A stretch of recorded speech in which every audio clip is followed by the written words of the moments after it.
Warrantless access is a pretty big deal in democracies, right? It's what can police obtain without a warrant?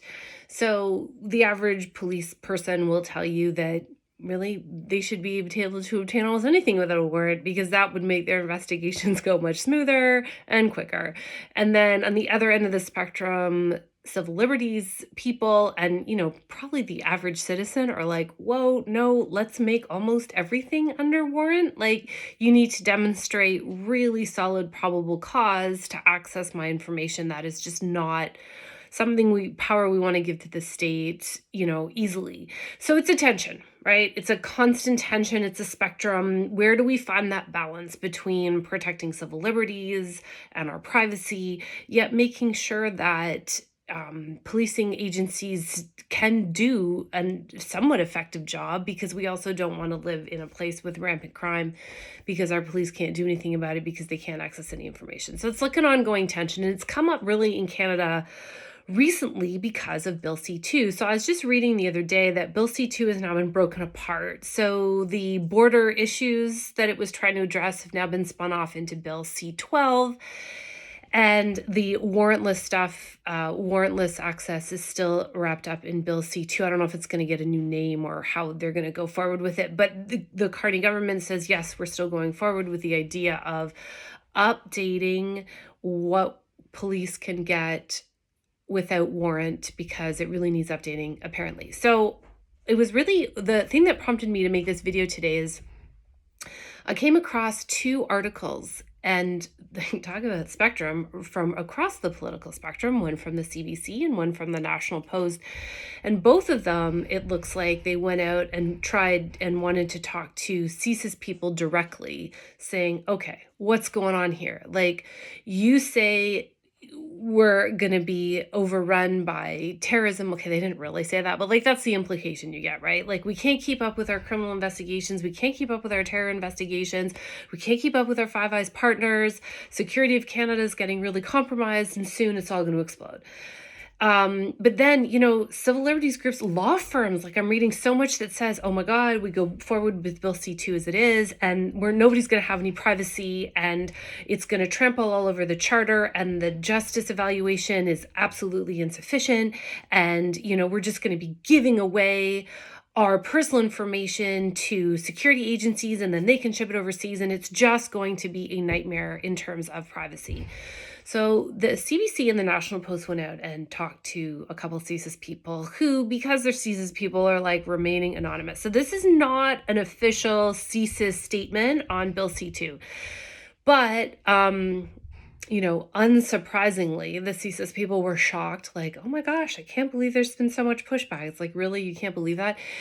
And they said, yeah, the bill could definitely do with some more precision. For example, there was no intention of having like medical professionals or lawyers be considered as service providers. So that could very easily come out. So these CSIS people say. And I think that, again, I mean, this has like become an overriding theme for me, and I wonder if I should just do something about it. But what is clearly happening is just a lack of effective communication. So there is a parliamentary committee, or a committee of parliamentarians, the National Security and Intelligence group of parliamentarians, and they did this big study, which I didn't find the results of, but maybe they're out there, about like what is really going on for security intelligence agencies and what kind of rules and regulations do they really need. And they come out with this statement. I'm going to read this to you directly. This committee thinks that Canadians would be surprised to learn how difficult it is for security and intelligence agencies to conduct lawful access. So how much they can get without a warrant, basically. Is how I'm reading that. I don't know if actually that's the right interpretation, but that seems to be what they're getting at, that they're surprised that Canadians are pushing back so much, because we would be shocked to know how difficult it is. And my answer to that is, why why are they saying this? This is their responsibility. I think Canadians would be shocked. Well, then make us not shocked. Give us the information we need to make a rational assessment of what's going on, right? Like they're not putting out any useful information. I have tried really hard to find concrete examples, like give me a case study of here is an example of a crime. And I don't just mean that high level crime, blah, blah, blah. Like here's an example of a crime that we are unable to deal with. And sometimes you can imagine the answer would be like, oh, okay, well, we can't tell you exactly because then, we'd be telling the criminals what our limits are. And I have a feeling the criminals already know what your limits are. If you want to convince Canadians, if you want to get Canadians on board, make it concrete, make it very clear so that we would not be in fact surprised about how difficult lawful access is. We would be aware of it and then be able to say, yes, we support these changes. I saw something very similar the entire time I worked at CSC.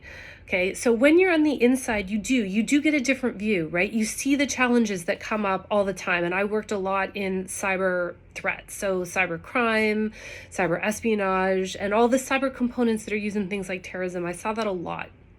And I'd go and I'd, say as much as I could to my family and friends, which was never much, but it was always more than they knew. And they were like, oh my God, I had no idea. And I would constantly try to take that back into the agency and be like, somebody can communicate this. I swear, this is communicatable stuff. And we never seem to be able to do it. We never seem to be able to really explicitly help people understand these are the threats. This is what the threat space looks like. And the reason we want these kinds of changes is so we can do these kinds of activities. And I don't think that stuff is classified. I think that the kinds of activities you do at a descriptive level, a definitional level, they exist out there. I mean, you can just look like, how do you deal with cybercrime? That's what tons of companies are doing. It's the specifics.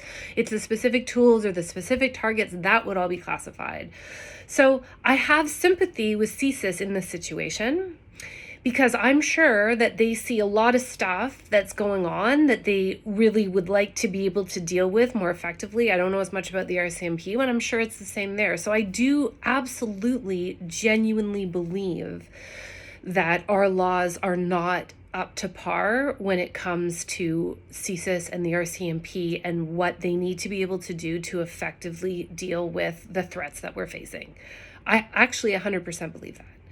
What I struggle with is the absolute total lack of effective communication that just essentially keeps amounting to don't worry, trust us. And I think don't worry, trust us hasn't worked for decades. And security intelligence agencies, they need to stop doing that. They need to make it clear and concrete and accessible for Canadians. So I did find one example in the article. So one of the things that Bill C2 seeks to change is they want to make it mandatory for internet service providers to keep and store certain types of information. And some analysis, you can go read it, will be like, oh, this is about like vulnerabilities or backdoors. And the CSIS people quoted in the article, it's very clear that it's not about backdoors. It's about the fact that some internet service providers keep information for 5 minutes, others keep it for 5 years. That's what the article says. So they're just trying to make it standard that this is the type of information we usually need in an investigation. So for all you internet service providers, or I guess general communications, all you service providers, I guess, this is the information that we might need. So you have to identify it, collect it, and keep it for a certain period of time. Now, I'm not saying I agree with that. I'm saying that's a very clear, concrete thing that we can start to say, okay, if investigations usually require these types of information, let's list that out. Are we as a country, are we as citizens comfortable with internet service providers identifying and keeping that type of information for a year, 3 years, 5 years, 20 years? That's when you can start to have really robust conversations. Because you can make an argument. Sometimes I get a little bit like, I'm really big into information management. I delete almost everything. And I think that not enough people do. So I'm not personally comfortable with keeping it if we don't specify what time period it can be or should be kept for. Like, I don't want it kept indefinitely. I think, and also that's just really lazy in terms of data usage and space. But okay, if you can identify the types of information and say that you're going to keep them for a year, okay, I might get on board with that. So what I'm saying is that, again, like, it just seems to be this absolutely ineffectual communication that doesn't provide enough concrete examples for people to get behind, and then just makes everything seem really scary. So according to the CSIS people, the intent of the legislation also is to allow some things to be obtained without a warrant so that they can determine if a warrant is valid. Again, that sounds reasonable. It sounds reasonable, but then you look at the wording in the bill and you're like, well, is that really covering it? So again, provide concrete examples, make it clear, make it accessible for people. So that's the update on Bill C2, CSIS. I'd love to know your thoughts, right? What are some ways that we could balance the privacy and security? Because we all want both. We all absolutely want privacy, but we don't want to give up basic security. We don't want to live in a place where our lives are in danger explicitly every single day, right? We do enjoy the fact that we have police to call who will deal with things and solve crimes and make bad people go away. So what's the balance in that space? And, I just love to have more of a conversation about this, and then, maybe publicize this stuff a little bit more clearly so that we can get to a place where the conversation is moving in a direction that is not just this all the time, but actually get to a place where we can improve the security posture of these agencies and of Canada without sacrificing our so much privacy as Canadians. Anyway, let me know your thoughts. Otherwise, hope everyone's doing great.